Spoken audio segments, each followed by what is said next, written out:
I really appreciate the invitation and the opportunity to be here and talk about some of my work. I debated for a while what to call this presentation. This is sort of an umbrella. I thought I should put data in the title. Maybe that would get people to come. So I'm not sure that I'm actually going to talk about a lot of data, so just the heads up. I'm going to block the door so you can't get out, though. But And I should clarify, if you don't have anywhere to go for Thanksgiving, we're actually having Thanksgiving on Sunday. So, but the door is open if anybody would like to have a meal. You have to help wash dishes, though. That's part of the plan. As Vito mentioned, I have a number of roles, and it's really been a pleasure to be welcomed at Vanderbilt and integrated, and especially since often I'm saying things that people don't quite understand, which I feel comfortable saying here, since many of you would probably be saying things that I don't really understand. So I really want to take this opportunity to push you all to think about health in a way that is considering some aspects of health that are outside the clinical setting, especially things in the community. And I would like to push and encourage you to think about how we can do a better job of quantitatively assessing some of those things that are missing right now as we think about health. And I also will share a little bit about some of the solutions that we think are important here. So when we think about what determines health, often what we miss are identity and place. So what do I mean by identity? So how an individual identifies him, her, or themselves, and how other people see them. There are lots of structural things that exist, both structure in the forms of something that's tangible, but also in systematic structures that limit or allow people to have the best opportunities to achieve health. And place. So some of you may have heard this saying that your zip code is more important than your genetic code.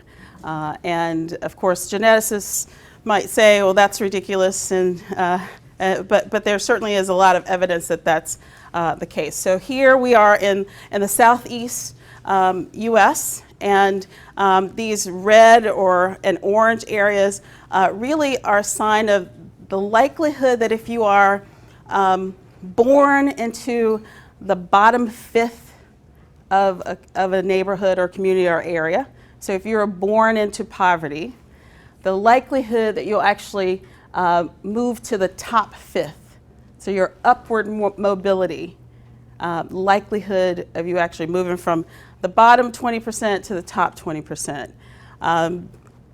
If you live in the southeast, the chances of you getting out of that community, having a better life, having better health is much lower than any other part of the country. There's some other places here that are likely areas where there are fewer people. So this one is not quite weighted based on the population. So some of these areas that are red in parts of the country that are surrounded by green, they're really small neighborhoods there. But you can see there's a big difference here. And you might ask yourself why. So in the United States, what you look like, how you identify as a social class, is one of the strongest predictors of health outcomes. A lot of that is tied to proxies for socioeconomic status, educational attainment, but also there are barriers. People who are descendants of slaves, for example, have the least likely chance of being upwardly mobile. There's still systems in place, political systems, design systems, environmental systems that keep people in these places. One of the things that has been interesting to me as I've sort of moved into this space of precision medicine is how do we distinguish between race and ethnicity versus ancestry? And often those things are conflated. But race and ethnicity are actually social classes. They're social constructs. If you think about what, from a biological or genetic standpoint, determines race, there are actually very few things. We look at people, we look at the color of their skin, we look at facial features, we look at the coiliness of their hair, and we assign these racial categories that are really constructs. It doesn't mean that race isn't important, especially in a country and in systems where there are these systems that punish or provide privilege based on those classes. Ancestry, of course, genetic ancestry is tied to DNA, but there's no evidence that there's a scientific base for race. Does anybody want to talk about that? No? Yes? Since I think the terms for race and ethnicity and ancestry often kind of get conflated, do you think there's a better way to talk about ancestry, like the classifications of ancestry versus race and ethnicity? Yeah. Different terms that I guess I would start, did everybody hear the question? So are there better ways or are there better terms to describe ancestry, since it's often conflated with race and ethnicity? I would say it depends on why we're using it. So why, when we talk about health, is ancestry important? Because you have a family history of a condition, if you're going to use it somehow to screen for some condition, some genetic condition, something that people might be more likely to have. So I think in the actual clinical health system, you're probably more thinking about family history as important than actual ancestry. And if you're thinking about race and ethnicity in the clinical setting, a lot of that is baked in. We are taught in medicine and medical school early on to identify a person as a 45-year-old white man, a 60-year-old black woman. And that's sort of ingrained in how we communicate when it may not matter at all what that person's social class is. Sometimes it's important. If I have a 21-year-old white man who has sickle cell disease, well, then that's a surprise. Maybe I'm really intrigued or interested, and I want to know more about that because sickle cell disease is really rare in people who are not of African ancestry. So thinking about what the context is. Ancestry right now is more recreational genetics. So we hear a lot about, see where you're from, who you're related to, that's relatedness of things, but it's really not so much tied to health unless there's a gene or something, populations that are associated with that. Anybody else have thoughts about this? Is this something that you already knew? You think it's well accepted and we shouldn't be talking about it? Yes? What I was going to say is that, I would like a way to say this to someone and, have them really believe me. That's always my issue. Yes. So should I just, carry this paper around and be like, maybe. Study? Well, it's, we've had a lot of conversations about this recently, that some things that were never proven but are well accepted, we struggle with how to disprove them even though they were never proven before. So how, I don't know how to do that. I think that we have to start using correct language for sure, and the sooner we can do that, the better. But that's a lot of sort of reversing sort of how people think about things. Yeah. I have a question about time scale of ancestry versus time scale of what? Well, it's like the race and ethnic time scale, right? It's like the time scale for ancestry presumably is longer in the time scale for race and ethnicity. So if you think about it from that perspective, then doesn't it make sense that we would be closer to each other from a health perspective if the more recent common ancestor was close, like was it the same species or whatever the terminology is? I don't know. I guess race. I don't think race is the right term, but Yeah. But does time scale have a component here? So does time scale have a component? So certainly if you look at ancestry and the genetic variability, people who are of African descent have more genetic variability. Whereas people who have had different migratory patterns and more recently sort of identified as populations with similar physical characteristics have less genetic variability. Does that really mean that their health is more similar? I think health is so complex.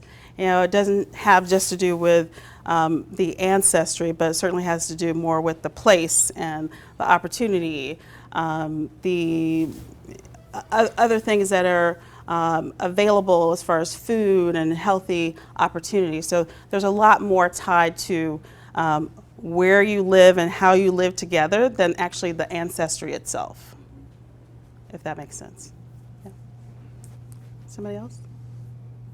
So is Yes. that what you're trying to say here, is that genetic diversity in particular racial background is broader than the variation that you have across racial, whatever those racial constructs are? Thank you for saying that. I didn't know that I was trying to say it, but that's certainly true. That's certainly true.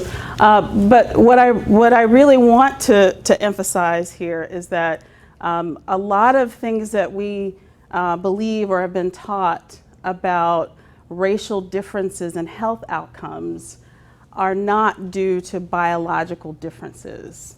They're really due to circumstances, place, opportunity.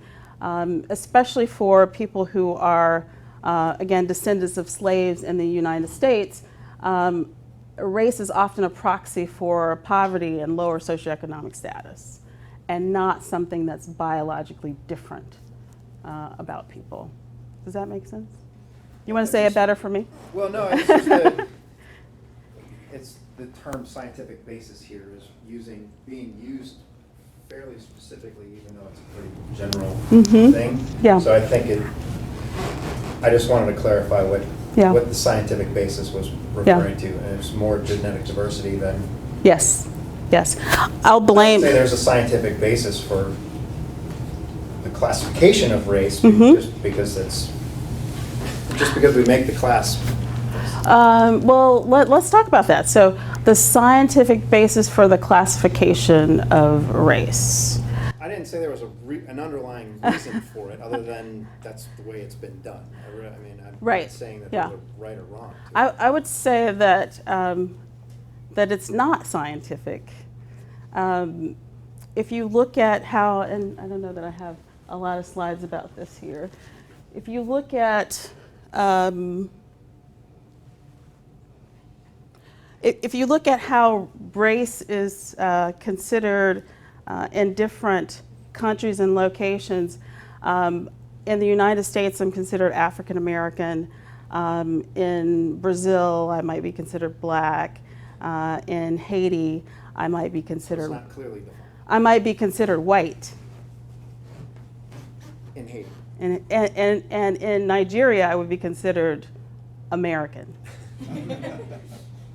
So there's no consistent sort of scientific basis that it's the local social construct that could change, and how people perceive you might not be how you identified.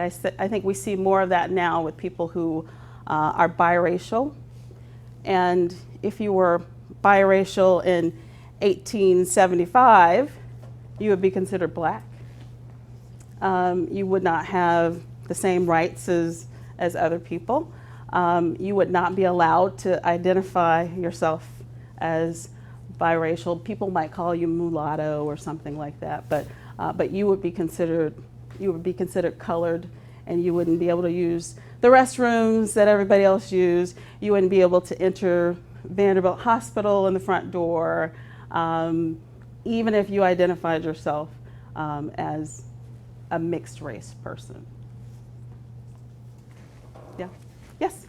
So this is then primarily from like a public health and like epidemiological perspective, not necessarily like molecular medicine, because I know like there are like certain things, like I know with like African Americans and heart disease, or like people of Asian descent and lung cancer, where the treatments are markedly different because of like their like associated race.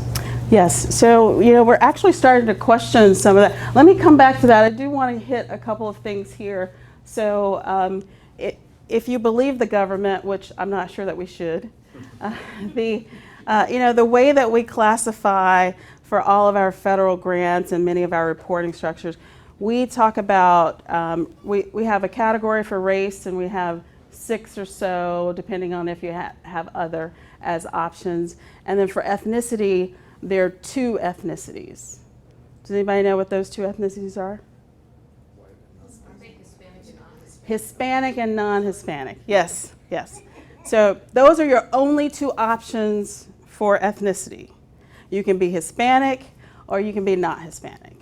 And if you are Italian or Jewish or Haitian or Afro-Caribbean, that doesn't count. You're all in the non-Hispanic group, right? So again, thinking about this from a socio-political standpoint of what that means and why it's important, it's certainly not from a biological standpoint. Does not mean that there aren't some similarities among people who have similar skin color. There may be genes that are closely linked in position to those to the genes that decide what color your skin is. There's certainly some genes that are more common in people of African descent, but most of what we see are probably things that are related to environment, place, maybe some behavior. I have a lot of slides to do, but we're having a good conversation, so I won't push it here. Many of you are probably familiar with BioView, so I won't spend much time on that, but at Vanderbilt we have more than 250,000 people that we have their DNA, and it's linked to the electronic health records, and we have genotyped more than 50,000 of those people. When we look at proportion of African ancestry, and we look in the electronic health record, so these are lower frequency of conditions here that are linked to African ancestry, and higher at the top. There are actually very few that are linked to actual ancestry. There are important ones, so they're hypertension, they're chronic kidney disease, but they're well-known, APOL1 gene that associated with kidney disease. But there's a lot of noise here, right? Do you know if before treatment is given, is just race taken into account, or are they genotyped for it? Very few people are genotyped before they're treated for cardiovascular conditions, especially hypertension. I mean, very few people are genotyped before anything, except more recently some cancers before that. But in this study, I keep showing, I forgot to mention that the picture that you pointed out with the scientific basis, and then this is from this issue of National Geographic last year. So I didn't label it scientific basis. So I meant to blame that on the National Geographic. So I'll take that opportunity. But here's the cover, and these beautiful young ladies are twins. So one parent would identify as black and one would identify as white, and this is what they look like. So imagining them going through life. Having many different experiences, especially in the United States, based on what they look like. So some of the work that we're doing in our precision medicine and disparities Center is actually trying to get to the basis of, what is actually linked to ancestry and what's linked to this social construct here. So when we control for ancestry, and we're looking just at race in these analyses, these are the two things that show up: hypertension and fatigue. Now, all of the dots on the last sheet, but when we control for race and just look at genetic ancestry, kidney disease, sickle cell anemia, and goiter, so thyroid goiter. The thyroid one is a surprise. We weren't expecting to see that. We don't know what it means. We'll be looking, hopefully trying to find out more about that. But you can certainly see in the middle, there's a lot of overlap. So people who self-identify with this social construct, there's some people in the Vanderbilt database who we're not sure if they got to identify themselves. So maybe the person, the receptionist at the front desk, decided what their race or ethnicity was. But there is some overlap, but you can see it's not, as you might predict, completely overlapping circles. I see furrowed brows, or maybe it's warm. Questions? Was obesity part of the thing that possibly could be pulled out of? So obesity, we didn't get a big signal, in part because there's so much obesity in the country right now, especially in the clinical setting. But no, it wasn't. Goiter wasn't linked at all to BMI, and certainly some people who have a goiter might have hyperthyroidism and increased metabolism, and others might have low. But many people who have a goiter don't have necessarily any change in their thyroid. Yes. Do you have any information about socioeconomic status? Is that a separate piece of information that would overlay on this, or is that kind of embedded in race? You're jumping ahead to what we need. What's missing? That's actually what we need is missing. So that's what I need you to figure out. How to get reliable socioeconomic data into the database, both at the individual level and the community level. We could ask people. We could ask them a lot of things. They may not always tell us exactly the information that's helpful, but as far as understanding this, but we also need to know things like socioeconomic status over time. So remembering back to that, upward mobility. So, where you live predicts your health, but where you were born predicts your health, perhaps more than many other factors. So that has to do with not just where you were born, but where you grew up. So opportunities for early education and those sorts of things. So these are what we talk about often as determinants of health. So the socioeconomic factors that determine health. We typically think about 5 of them. So your income, education, family support, that's also social support, so especially for older adults, isolation, community safety, that's kind of a big bucket, violence fits into that category.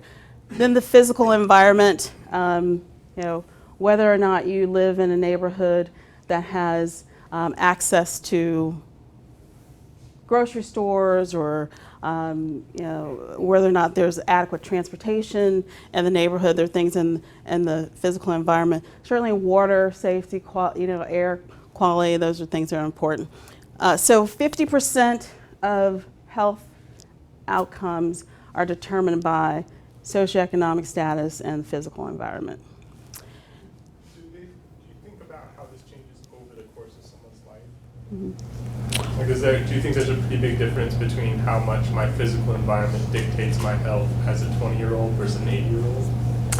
Or do you think it's like, this is a pretty good marker throughout one's life? I think it's hard to know the exact percentage. I don't know that anybody's... You don't think that they, Yeah. flip totally and now ethnicity? Or? Definitely, if you're ill, physical environment has a substantial impact on your life, but sometimes that's more quality of life than actual, what we would think about as clinical outcomes. I think the challenge is health is cumulative. So That was kind of where this question was going. It's like some Yeah. of these behaviors have a cumulative effect while others Yeah. can be very discreetly changed. Like Yeah. or physical environment can be transformed overnight if I Mm-hmm. Socioeconomic factors harder to budge. Yep. Health behaviors can be really hard to budge. And so that was where that question was headed, is this idea of cumulative effects. Yeah, that's interesting. Anybody else who wants to weigh in on this, as I'm thinking, but if you imagine that as an 8-year-old who is healthy from the standpoint, doesn't have any known childhood conditions like asthma or diabetes that is not under the care of a doctor, right? If that 8-year-old lives in a community that has a lot of noise, they live in a high-rise building that's close to the street, and they have a lot of traffic going by their home, and they live in a multi-generational home that doesn't have enough bedrooms for everybody to have one, and so they sleep in the same room with people who are in and out and keeping up noise. That person might be healthy as an 8-year-old, but the quality of their sleep is poor. They may be under chronic stress already, so physical changes that are happening that don't show any external evidence of a health condition. All of that is cumulative as well. So I'm thinking of it from the standpoint of, is it impacting their health? Yes.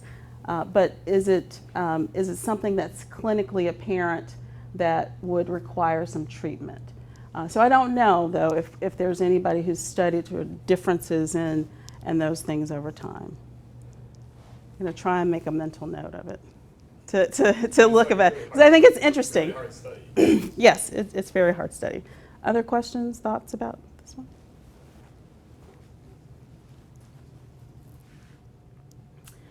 So this is a story of Jordan and Michael. Jordan and Michael live here in Nashville. By the way, the story of Jordan and Michael started out as Nick and Zach. We had a number of different names, and as I've been presenting this for our new office in different settings, every place I go, they're like, "Oh, you can't say that. You can't say Nick." At the time, Chancellor was like, "Why can't Nick live over here?" But we finally got to names that people haven't complained about. Michael Jordan, so it's in reverse order. So that's subliminally, hopefully that's helping to keep this. So Jordan and Michael live here in Nashville. They live a mile apart. Just to orient you. So these are the census tracts that we can use to pull in community level data. So Michael lives just on the other side of the Cumberland, so in the east side, and Jordan lives here closer to Vanderbilt and Belmont. The east side tract, does that include Shelby Bottoms? I don't know Shelby Bottoms. Where exactly is it? It's Yes? right by Shelby Park. The only reason I ask is because it's like a pocket of high affluence immediately across the. Boy, I could be here all day. But West of Vanderbilt Parkway, right? That's kind of where the extent is. So Shelby Bottom, the bottom right of the picture. I should be careful showing maps in front of people who know Nashville well. But I think it's important to know that what you are describing may not have been the case 5 years ago. So we won't really get to talk about gentrification and the effects of some of those, but that's also has to do with place and how we track outcomes. And so some things, if we're tracking outcomes over time, neighborhoods that appear to be really impoverished may appear to be getting better, but it's because people had to move. They can't afford to live in those neighborhoods anymore. So I'm sorry I don't know where Shelby Downs is. I have to get out more. But for Jordan lives in a very different community, so 80% white. The unemployment rates are better now. This data is a couple of years ago. So Nashville has one of the lowest unemployment rates in the country, but still people who are from socially impoverished or socially deprived backgrounds, racial and ethnic minorities, still have more unemployment. Lots of differences. I mean, can you imagine not being a student and having to live on $10,000 a year? Sorry, students. Differences in percentage of people with a car in New York, that might not be a problem, but if 2/3 of the people in the neighborhood in Nashville don't have a car, that's very different. Similarly, the health outcomes are pretty bad in Michael's neighborhood. So worse mental health, poor physical health. Kids are 5 times as likely to live in poverty. More likely to have diabetes and some other things. So this gets to sort of this push for us to think about how we do things differently. And I think if at a place where we pride ourselves on personalized or precision medicine, that this should resonate with us as foundational. Everybody doesn't need the same kind of bike. What kind of bike they need should be based on their individuality, though. So your question about, are we providing treatments based on race and ethnicity? There's so many other factors that we should be considering to decide what a person's treatment should be, especially for a condition like hypertension that has, many dozens of different medications and medication classes. So thinking about what an individual needs and how we can actually treat them based on their individual variability. Getting back to sort of the what's missing.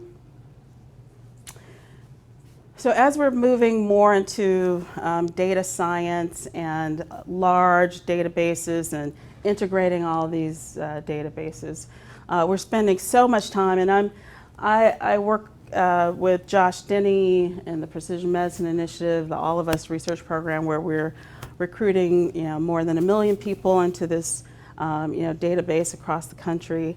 And I'm really thankful that we've been able to make some changes.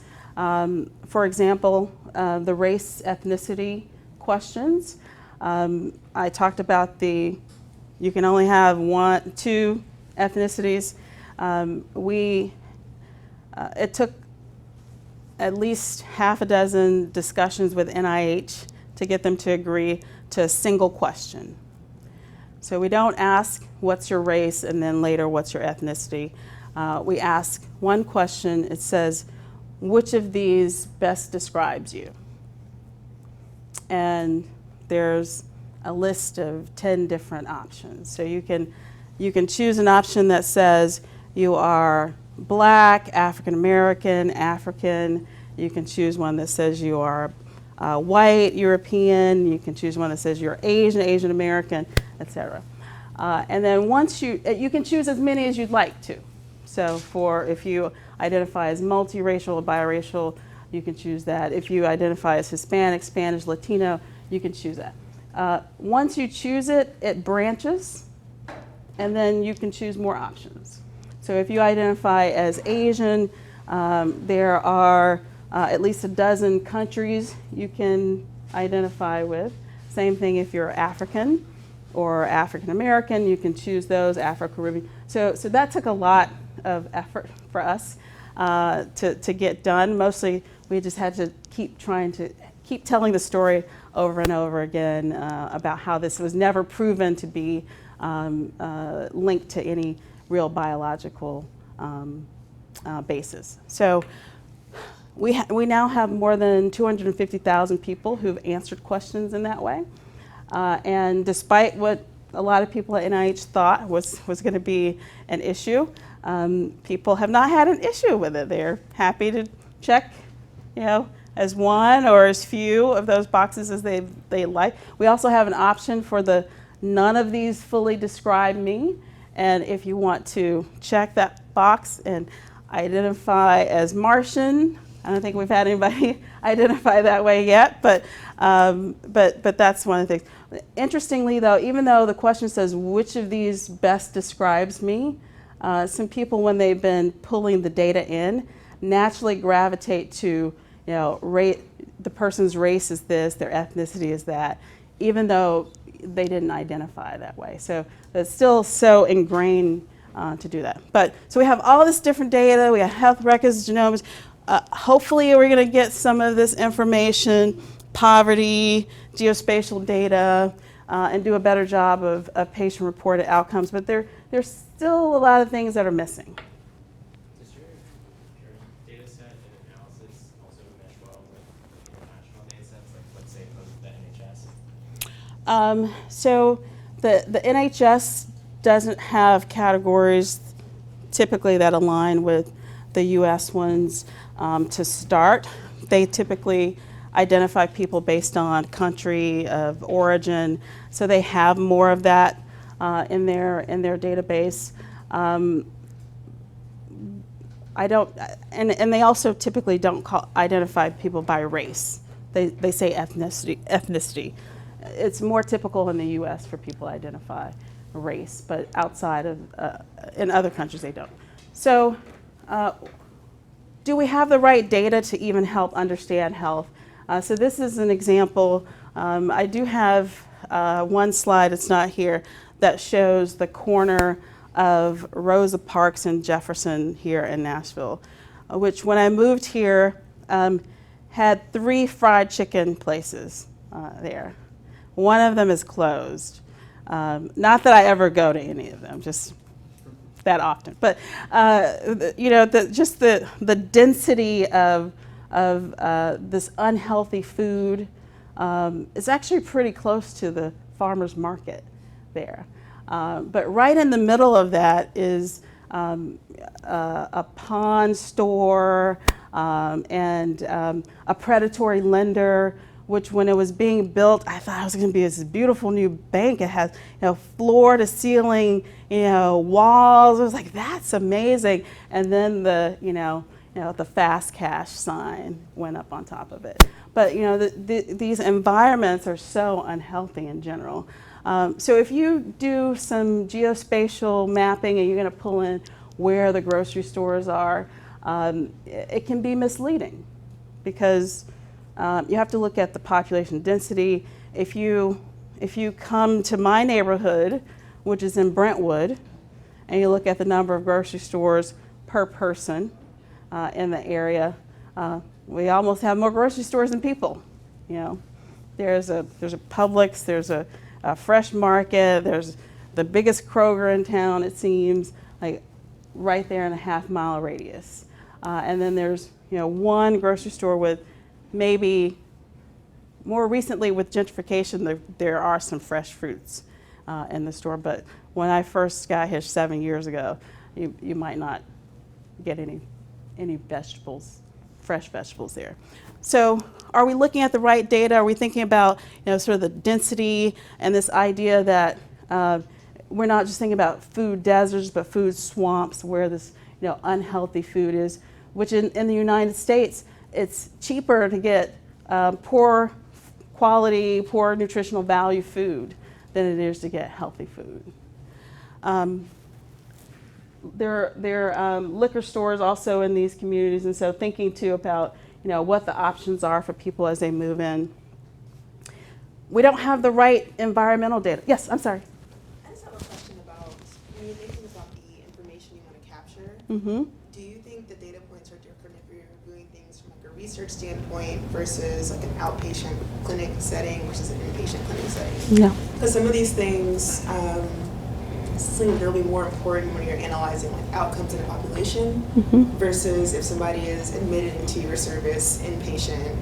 I think like homelessness might be something that you want to catch in that situation, but as far as understanding in that exact moment, something specific like food desert versus food swamp, I don't know if that would be as pertinent to that situation. Yeah. So do you envision having multiple, like different data sets for different situations, or do you think all this information should be encompassed no matter what scenario you're in? So I actually think that we need both. I think we need individual level data, but we also need community level data.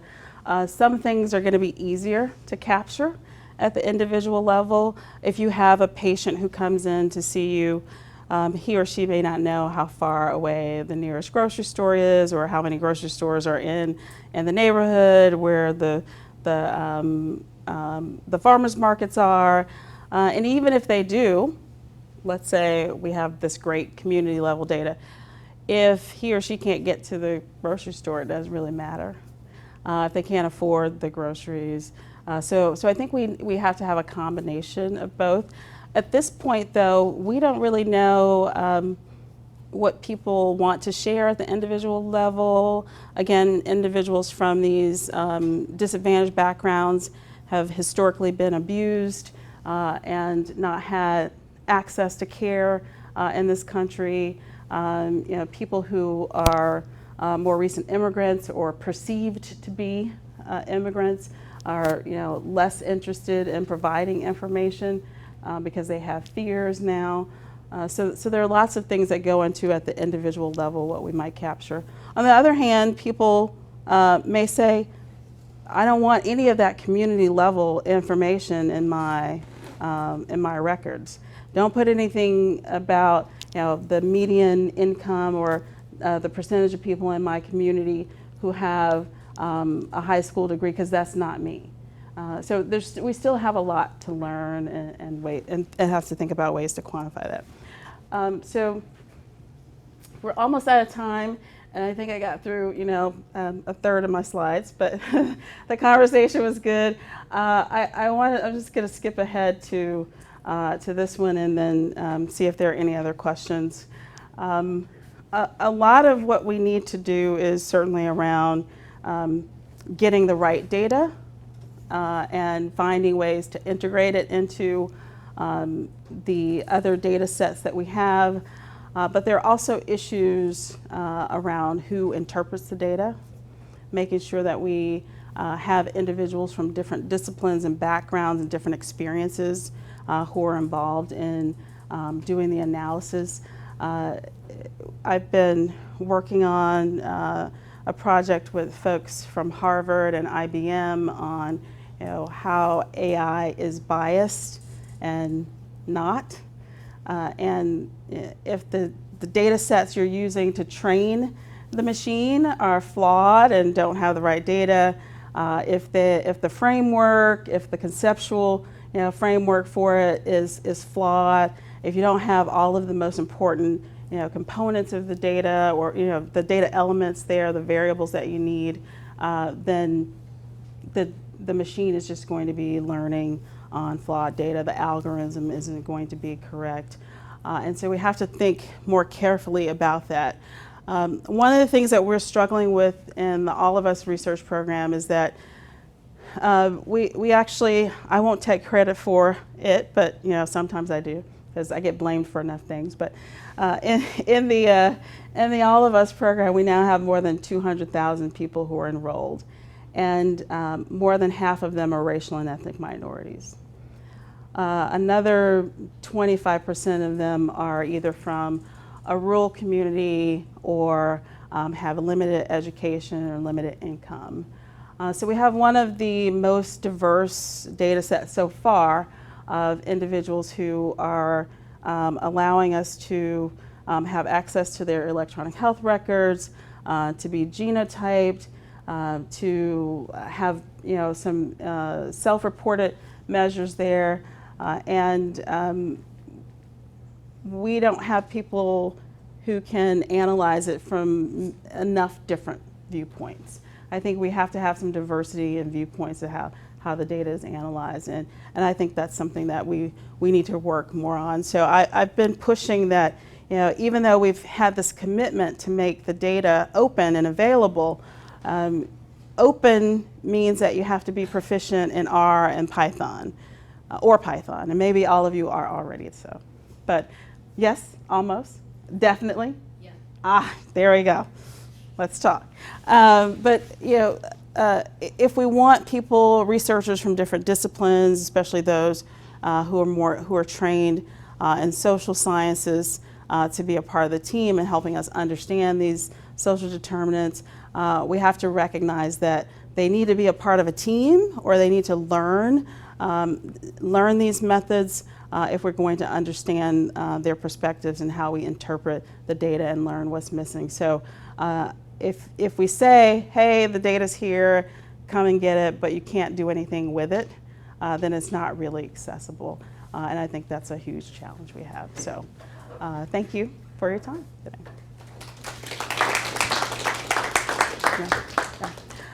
Yes. I have a quick question on the accessible thing, because Yep.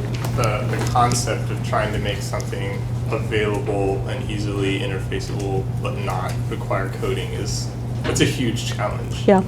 Do you have,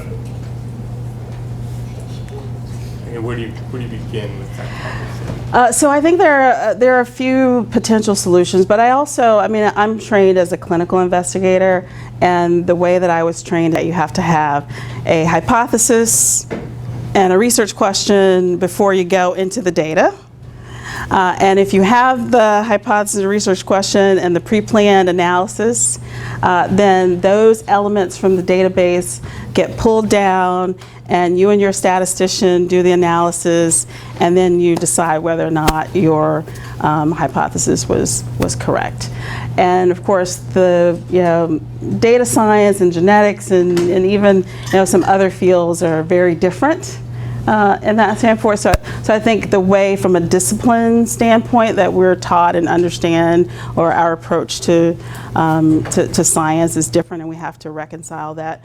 I think we really need to incentivize having teams of people together. I think that